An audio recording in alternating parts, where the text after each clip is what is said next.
How did you pull this one out? Well, it just goes back to our young men. They just believe that they're going to win the game.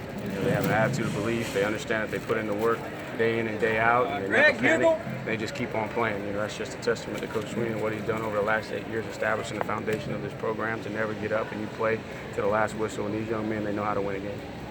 Tony, 28-20, and Cook's going nuts there. I mean, does that make you, as a play caller, change things up a bit, or you just stick with? No, it's really just sticking with the game plan. The biggest thing that'll make you change, up in the box, is if you see something different defensively. They pretty much stuck with their game plan. It was a little bit of cat and mouse early on, trying to figure out the new things that they had from the open week. But what Dalvin was doing, obviously you see it. But I'm trying to stay a series ahead, plays ahead, and really focusing on what can we do to attack with the defensive structure that we see on the field. In the fourth quarter, was the plan to go to Jordan, or was he just open?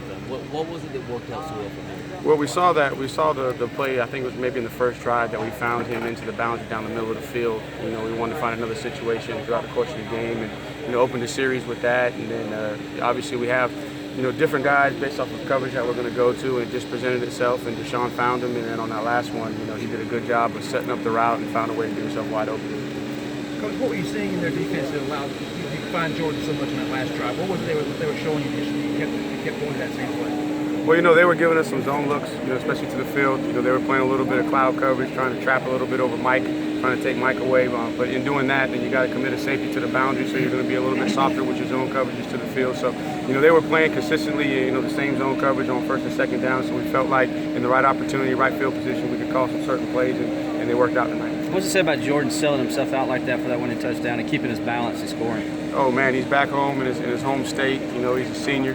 He's got an opportunity to break records as one of the best tight ends to ever play at Clemson, and he's hungry. He came to me early in the week and said, look, anything I can do, to help this football team win. And when a guy does that, you know that he's ready to play. And anytime you can find an opportunity when you have a matchup and he creates a matchup problem, and so I'm happy it worked out for him, because he's been a guy that's been kind of patient.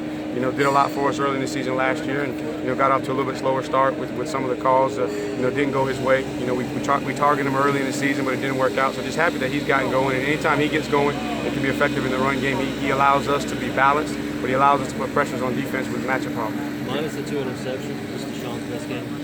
The film will tell, but obviously he's going to be his own worst critic, and he's going to focus on the 2 interceptions. But I think he threw for over 370 yards, ran for over 52 yards, managed the system well. Obviously he got sacked 4 times, something we got to clean up. But I thought he played well. He's got a heart of a champion. The thing that I love about Deshaun is he doesn't crumble, he doesn't break when he has a mistake. Obviously he understands he's down on himself a little bit, but he just keeps on playing, keeps on swinging, and that's why you see good things happen for him. How great is it with like 3:23 to go? You got number 4 going out there to try to lead you on a game-winning drive. I feel blessed to have the best quarterback in the country. Obviously the media and other people are going to say different things, but I believe he's the best player in the country, and he's got unbelievable poise, unbelievable knowledge. He prepares well. He's not perfect. He's going to make a mistake or two. They're all young people that are going to make mistakes. Even myself, there's a couple calls that I wish I could get back. I made a couple mistakes tonight, but he just keeps on fighting. And when you got him out there, it allows me to stay calm. Allows me to stay with the game plan and not abandon what we're doing, just staying committed to it. And these guys know how to win. Concern about red zone? Kick another field goal down there. Well, I looked at it. I think we were 5 for 5, with our red zone chances. So we did take advantage of the opportunities. We were 3 or 5 touchdowns. So obviously, anytime we get down there, we want to put the ball in the end zone. I think we had an opportunity down there to Mike in the end zone. If he runs hard through that route to the end, I think there was a little bit of confusion that didn't allow him to finish that play. We might have had a touchdown there. But the biggest thing is trying to come away with points. We understand that field goals aren't going to win games, but you can't drive down there and come away with no points. If there's any frustration about this, is it sort of the inability to land the knockout punch there in the early on, sort of? The biggest frustration for me would be the I think it was 3 drives in a row, maybe 2 3-and-outs, maybe 3 3-and-outs when we got the ball on the plus 50 in plus territory. And I got to do a better job on those third down situations. Don't know if I had the right calls there. I probably went to the well one too many times, so I'll go back and evaluate myself. That's probably the biggest disappointment right there, was just those situations, because that could have been the opportunity where we could have got up, by a couple more scores. What's your stress level this last month now? 3 games like this. When you got number 4, he alleviates a lot of that stress. But the biggest thing is we know what we got in our players. We know that they got a will to win and a fight. The biggest thing is we got to challenge them to learn from this film, learn from every game that we play, and make sure that we're eliminating the mistakes that we can control, and then just keep playing, and good things are going to happen. What do you see from this all after he makes a mistake?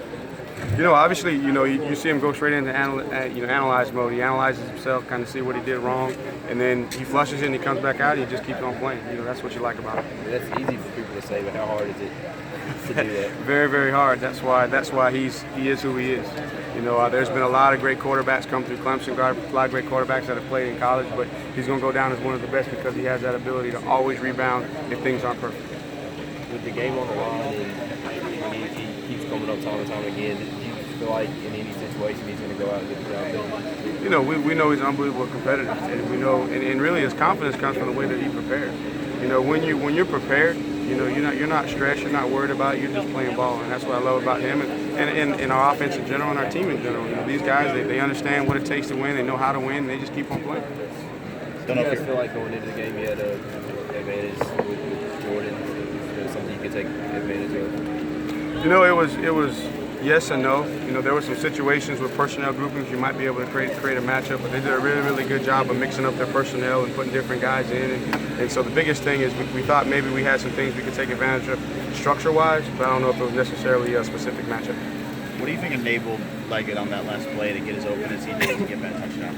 Well, it's everybody has a role in the play, and we called it thinking that we were going to get a specific coverage, and we got lucky, we got the coverage, and he's open because the guy inside of him does a great job of running his route full speed and creating a potential pick on the safety that gets him wide open. So that's how he was able to do it. So Jordan understood, the patience he needed to have to allow that inside receiver next to him to press on the sandbacker to cross the safety's face to get him wide open. He's had two of his best career games against Florida State. What do you think he does so well against this team? Well, he's from the state of Florida, and all these guys that come back home and they take tremendous pride in coming back and playing in the state. And so this one here, you don't have to worry about emotions. The biggest thing is to make sure that you channel the energy in the proper way. And for him tonight, it worked out perfect.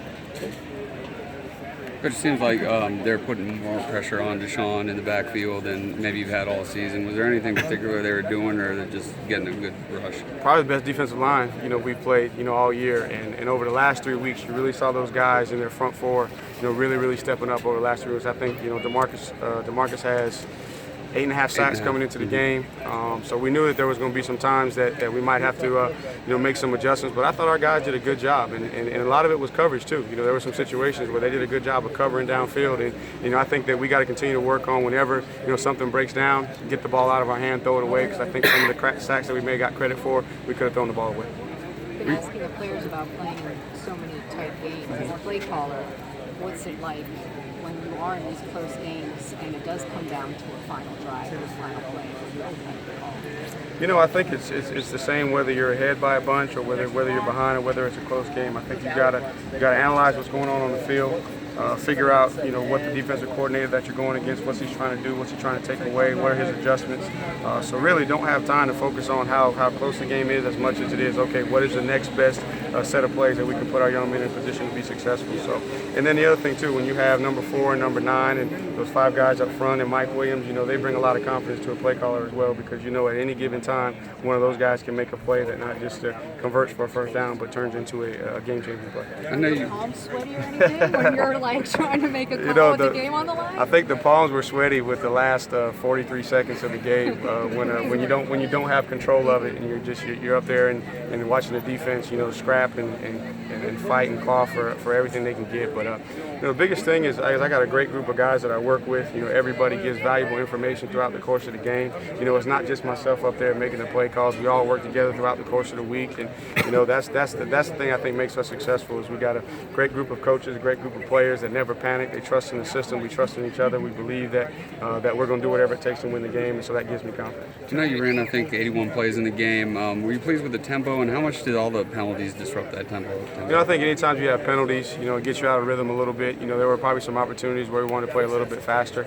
But at the same time too, you got to make sure these guys are being successful. We had some things coming in that we had practiced that we didn't get to. Obviously because the course of the game dictated so that we weren't able to get to them. But I'm pleased with the tempo. Anytime we can get up over 81 plays, that's our indicator. But I think there was a little bit of disruption with some of the TFL, some of the sacks, and some of the penalties contribute us to not playing, or getting the snap count a little bit higher. Tony, starting this week, you've got the official playoff noise coming. Do you think, having gone through this last year, that that's a good thing for you guys and how your players deal with that kind of stuff? I don't think they'll pay much attention to it. Obviously we started the season with tremendous amount of expectation, and the guys kind of, they battled through that. It was a learning opportunity for them. They had the experience from last year, coming out. I think we were ranked 1 in the poll and kind of went all the way to the last game. So, Coach Swinney's going to do a great job. The coach is going to do a great job, and we got great leadership too, and understand that, we don't care where we're ranked in November. We just care where we're ranked at the end of the season, in January. So,